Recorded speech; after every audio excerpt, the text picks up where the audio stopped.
After these few years of my relationship with Christ, I found that whenever you want to take a new step, the devil would like to pull your feet back. But if you don't give him attention, he will never give you direction. And I'm glad that this is a ministry that we learn as time goes on. You are constantly going to face battle, but your name will be winning. If you don't know what it means to fight a Christian fight, read the epistles of Paul. I know when you read, or when I read, they say Daniel was thrown in lion's den. Oh my God. And he came out. You know how joyful you are to say he was thrown to lion's den, he came out. Then Shadrach, Meshach, and Abednego were thrown to the fire, and none of them burnt. You think that fire is air-conditioned room because it wasn't you. It's very easy to read what God did with these great men of faith.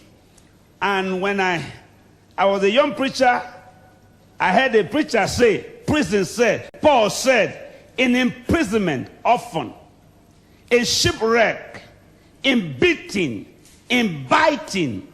I said, God, for the ministry, I didn't know that when you answer the call of God, you completely face the devil headlong. The only time you never have problem is when you are tolling his path. Then there's no collision. But if you are going to go opposite direction, you are going to learn how to stand your faith and believe in your God. So tonight, for the remaining 42 minutes, I want to speak on what I call no price is too high for your dream.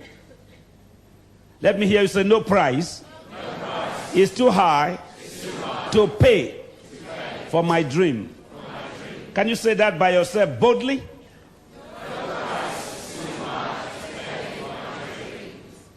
I didn't hear you say me.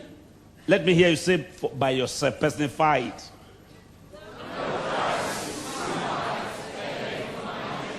For me to pay for my dream. And of course, if you have no dream, there's no need of looking for price. But if you are going to have a dream, let me start from the book of Genesis. I'm only going to give 4 examples of 4 people in the Bible tonight. 1 woman and 3 men. The first one is called Joseph. And the Bible says, and Joseph, this is Genesis 37. Genesis chapter 37. And Joseph dreamed a dream, and he told it his brethren, and they hated him yet the more. Verse 9. And he dreamed yet another dream, and told it his brethren, and said, behold, I have dreamed a dream more. And behold, the sun and the moon and 11 stars made obstance to me.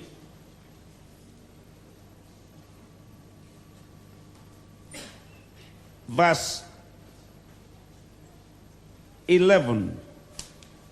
And his brethren envied him, but his father observed the same. Let me hear you say loudly, he dreamed. Again. Now the first word we read here is that he dreamed a dream and told his brethren, and they hated him. Verse 9 said he dreamed again yet another dream.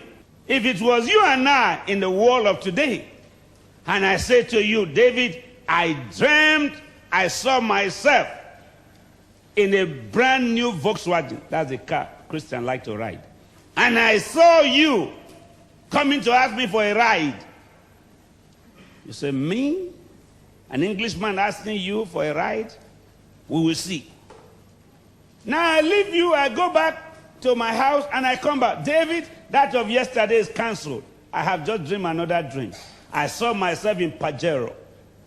You need a ride?